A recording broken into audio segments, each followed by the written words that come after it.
මගේ YouTube channel එකට ආදරෙන් ඕගලන්ව පිළිගන්නවා. ඉතින් හැමදාම වගේ ඕගලන්ට ස්තුතිවන්ත වෙනවා මගේ වීඩියෝ බලලා subscribe කරලා like කරලා comment කරන අයට ඒගොල්ලන්ගේ කාලය මං වෙනුවෙන් පරිත්‍යාගය කරනවට. උදේම කිරිබතක් කන්න හිතුණා.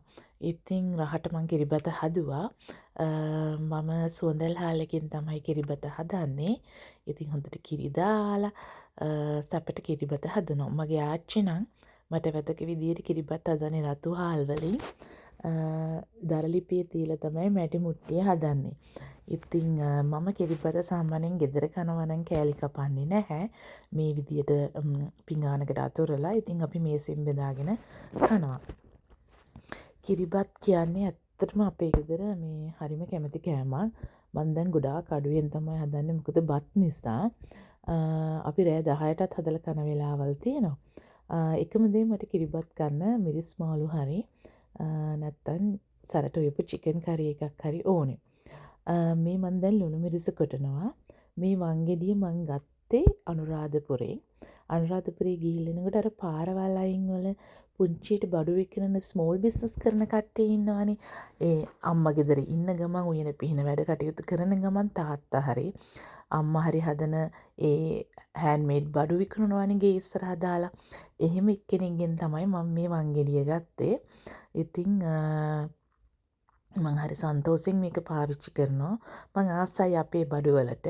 අපි රටකින් රටකට මූණා කියලා අපේ කල්චර් එක වෙනස් කරගන්නවත් අපි පාවිච්චි කරන දේවල් වෙනස් කරගන්නවත් අවශ්‍ය නැහැ.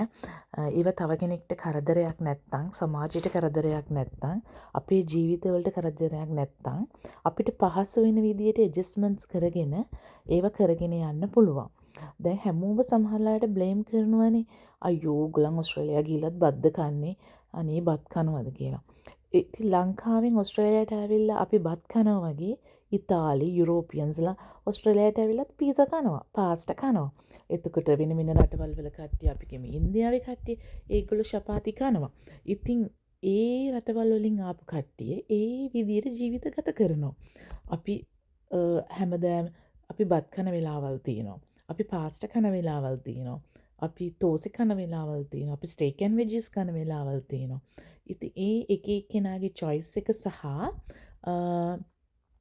සමහරක් වෙලාවට අපේ තියෙන බජට් එක, අපේ තියෙන කාලය, අපිට විදවන්න පුළුවන් ශ්‍රමය සහ අපේ පවුලේ අවශ්‍යතා අනුව අපේ ඒ ජීවිතේ වෙනස් කරගන්න පුළුවන්. ඉතින් අනුන්ගේ ජීවිත ගැන කවුරුත් ප්‍රශ්නයක් කරගන්න අවශ්‍ය නැහැ කියලයි මට හිතෙන්නේ. ඒ වගේම තමයි දැන් මේ ලොකු ට්‍රෙන්ඩ් එකක් තියෙනවනේ ඩයට් කරනවා කියලා. මම ඩයට් එකට වැඩිය මං කැමති කියන්නේ සෞඛ්‍ය සම්පන්න ආහාරයක් ගන්න එක තමයි හොඳම දේ. සමහර අය ඉන්නවා මහත කෙනෙක් දැක්ක ගමන් අහනවා අයියෝ එක්සර්සයිස් ටිකක් කරන්න, ජිම් එකට යන්න, ඩයට් කරන්න. සමහර ඇඟවල් තියෙනවා ඒගොල්ලන්ට ඒක පරම්පරාවෙන්ම ජෙනටික් බේස් එකෙන් ලැබිච්ච ඇඟවල්. ඒවා සමහරක් අය අඩු කරගන්න කැමතිත් නැහැ, අඩු කරගන්න අවශ්‍යත් නැහැ. ඒගොල්ලන්ට ඒක අපහසුතාවයකුත් නැහැ. ඉතින් ඇයි අපි අපහසුතාවයක් කරගන්නේ? අපි ප්‍රශ්නයක් කරගන්නේ. මම ඩයට් කරා කියලා, මම ජිම් ගියා කියලා තව කෙනෙක් කරන්න ඕනේ නැහැ. එයා ඇහුවොත් විතරක් ඔයා ස්පෙෂල් ඩයට් එකක්ද කරනවද? මොකද සමහරවිට අපි ඩිනර් එකකට එහෙම ඩිනර් හරි ලන්ච් හරි මොකකට හරි ඉන්වයිට් කරාම මම අහන දෙයක් තියෙනවා. මොන හරි ෆුඩ් රෙස්ට්‍රික්ෂන්ස් තියෙනවද ඔයගලන්ට? කන විදියක් තියෙනවද? එහෙම කියලා. හේතුව මම මගේ පුද්ගලිකව මගේ ගෙදරට එන කෙනාට මම හොඳ විදියට හරි විදියට සලකලා යවන්න තමයි කැමති. ඒ ඇරෙන්න මම අනුන්ගේ ප්‍රශ්න මගේ ප්‍රශ්න කරගන්නේ නැහැ. මට එහෙම කරගන්න අවශ්‍යතාවයකුත් නැහැ. මොකද මට ඕන තරම් දේවල් තියෙනවනේ මගේ ලයිෆ් එකේ කරගන්න. මගේ දුව වෙනුවෙන්, මගේ හස්බන්ඩ් වෙනුවෙන්, මං වෙනුවෙන් කරගන්න ගොඩ දේවල් තියෙනවා. ඉතින් මම මේ විදියට මගේ කිරිබත මේසෙට සර්ව් කරා. ඊට පස්සේ හොඳ හදාගත්ත ලුණු මිරිසකුයි මං හිතන්නේ මට තිබ්බේදා මිරිස් මාළු එකක්. ඉතින් මං ඒකත් මේසෙට තියාගත්තා. ඊට පස්සේ අපි තුන්දෙනාම එකතු වෙලා රස බැලුවා. අර අපේ අලුත් සමාජිකයෙක් ඉන්නවානේ. අපේ ගෙදර එයත් එහෙට මෙහෙට යන ඕගලන්ට පේනවා ඇති. දැන් මං හිතන්නේ යාගේ නහය අපේ කෑම වල රසට සුවඳට හුරු වෙලා හැබැයිට අපේ කෑම දෙන්නේ නෑ ඒගොල්ලන්ට ඉක්මනටම බඩ අසනීප වෙනවා. එහෙම නිසා මේ මගේ දුව පොඩ්ඩක් එයා ජෙලස් YouTube එක කරනකොට මොකද එයාව මම මේකට ගන්නේ නැති හින්දා. වැඩිපුරම මොකද ඒගොල්ලන් සෝෂල් මීඩියා එකට හුරු වුණොත් ඒගොල්ලන්ගේ අනිත් වැඩ කටයුතු වලින් ඒගොල්ලෝ අයින් වෙන්න බලනවා. ඉතින් ඒ නිසා දැන් වයස නෙමෙයි කියන එක මම ඒගොල්ලන්ට එයාට කියලා දීලා තියෙනවා.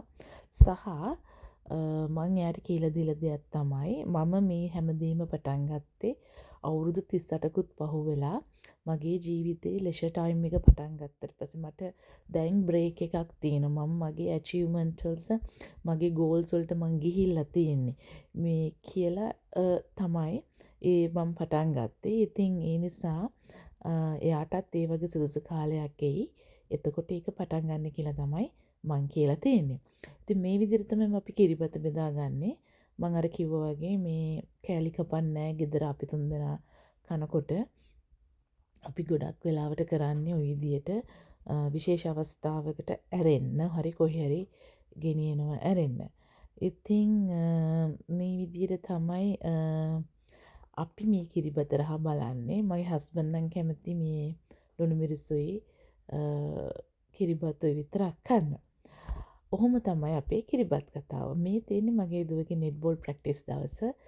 දැන් නම් අපිට සීතල පටන් ගත්තා. ඉතින් මේ හොඳට හිර පායපු දවසක්. මේ ඕටම් එකේ මුල්ම හරිය වගේ ඕටම් එකේ ඇත්තම කියනවනේ ගිය සතියේ වෙනකලුත් හොඳටම අවුව තිබ්බා. මගේ දුව ඉන්නේ බිගිනර් ලෙවල් එකේ. ඇත්තටම අපි නෙට්බෝල් වලට යව දාන්න හේතුවේ හේතු දෙකක් නිසා. ළමයිට එකක් සෝෂලයිස් වෙන්න අපි ඉගෙන ගන්නන්න ඕනේ. ටීම් වර්ක්ස් අනිත් අයගේ අයිඩියාස් වලට රෙස්පෙක්ට් කරන්න, ෂෙයා කරන්න, ඒ වගේ දේවල් අපි ළමයිට කියලා දෙන්න ඕනේ. ඒ වගේම තමයි ෆිසිකල් ඇක්ටිවිටි එකක් දරුවන්ට හරි අවශ්‍යයි.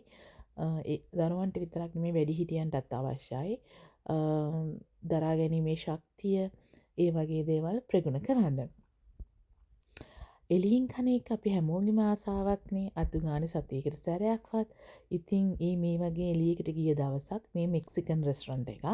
මම මේකේ වයිබ් එකට හරි කැමතියි. මම ෆස්ට් ටයිම් මෙතනට ගියේ. දවසක් මම බබාව පන්ති දාලා රවුමක් ඇවිදිනකොට දැක්ක තැනක්. ඊට පස්සේ මං ගෙදර ඇවිල්ලා හස්බන්ඩ් කිව්වා මෙහෙම තැනක් තියෙනවා අපි ගිහිල්ලා try කරමු කියලා. මොකද හස්බන්ඩ් උත් මෙක්සිකන් ෆුඩ් වලට හරිම කැමතියි. දුවත් එහෙමයි. ඊට පස්සේ මේකේ මම නම් කොක්ටේල් එකක් බිව්වා. මේ හස්බන්ඩ් නම් මොක්ටේල් බිව්වේ මොකද එයා ඩ්‍රයිව් කරන හින්දා. අපි රටේ නීතියට ගරු කරන්න ඕනේ. අපි ආරක්ෂාව ගැනත් හිතන්න ඕනේ. අපි හොඳටම එන්ජොයි කරා මේ තැන. හරිම ලස්සනට වැඩිය ඒකේ පොඩි ක්‍රියේටිව් වයිබ් එකක් තියෙනවා. ඉතින් අදට ගිහිල්ලා එන්න උගලන් හැමෝටම සුබ දවසක්. ජීවිතේ කරන හැම වැඩක්ම සාර්ථක වෙන්න කියලා ආදරයෙන් ප්‍රාර්ථනා කරනවා මන් දිනේෂ්.